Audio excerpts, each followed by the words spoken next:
Assalamu alaikum, barkanku da zuwa wannan tasha tamu ta Microsoft Tech da ke kan YouTube. A yau dai zan nuna muku yadda ake sauke manhajar Visual Studio akan kwamfuta ɗinku.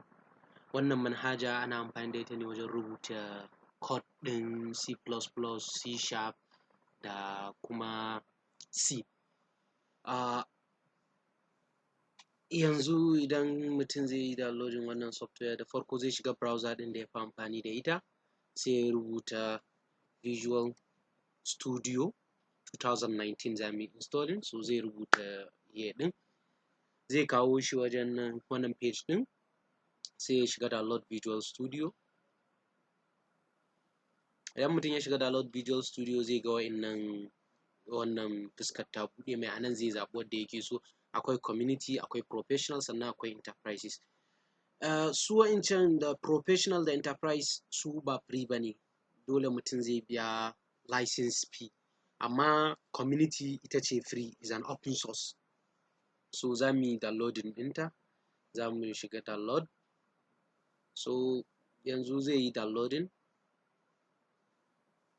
gashi zan yi downloading ɗin shi a ciki, am selecting guri da zan yi downloading ɗin shi. Ya gama downloading. Da ya gama downloading na danna wajen wannan ya kawo ni exactly gurin da ya buɗe, zan yi double click a kai.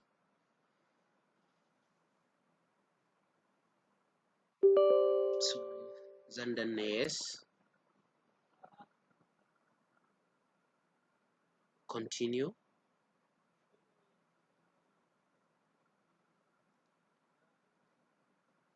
So nan zai ci gaba da gathering abubuwan da yake buƙata. Zan yi skipping videos ɗin zuwa lokacin da zai gama, sannan mu dawo mu ci gaba da yi abin da yake. So ya gama yanzu. A nan za ka zaɓi abubuwan da za ka yi downloading ɗin shi wanda kake so ka yi amfani da su. Gashi nan ASP.NET.Web Development, waye duka in kai ƙasa duk za ka ga duk wasu abubuwa da kake buƙatar ka yi amfani da su wajen wannan, sai ka zaɓa. Ni yanzu ina so zan yi zaɓi ASP.NET Web Development, sannan zan zaɓi .NET, sannan zan zaɓi Desktop Development, sannan zan zaɓi Universal Window Platform for Vigilance. Okay. Gashi nan da na gama zaɓa, gashi nan ya faɗi space ɗin da yake requiring. Wannan based on selection ɗin mutum ne. Idan kai selecting abubuwan da ba su kai haka nauyi ba, za ka ga ya ragu. Kamar yanzu da na cire wannan, ka ga ya dawo 20 gig yake buƙata space. In zan sake cire wani, za ka ga ya ragu. So abin da za ka saka shi zai yi determining loads ɗin da kake buƙata wajen wannan ɗinka.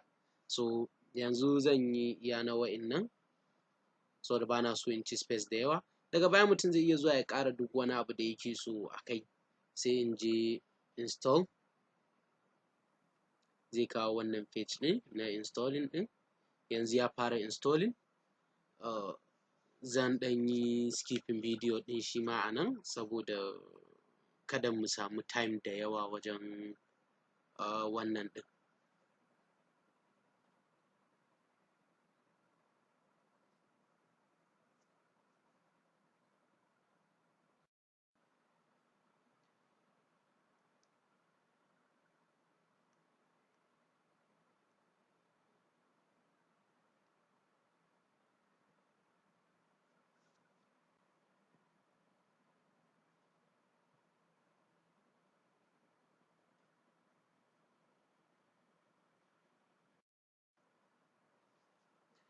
So gashi nan installation ɗin ya kusa ya gama, kuma dama kun san yanayin speed ɗin internet ɗin mutum na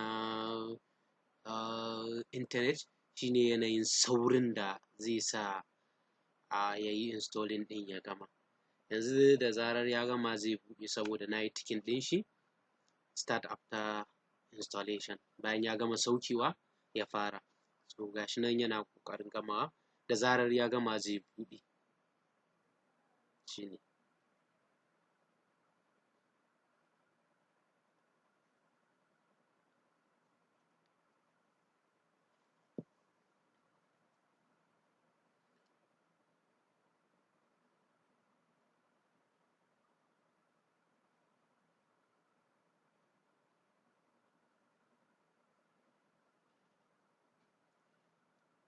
so packages ɗin su ma sun gama installing. Yanzu abin da ya rage shine zai kammala, in ya kai 100% sai ya buɗe ita wannan manhaja ta Visual Studio. Wannan manhaja dai ta Visual Studio Microsoft ne suka yi creating ɗinta, saboda kusan yarurrukan ma da ake rubutawa da ita duka Microsoft ne suka yi creating ɗin shi, kamar shi C++ da shi C# da kuma C.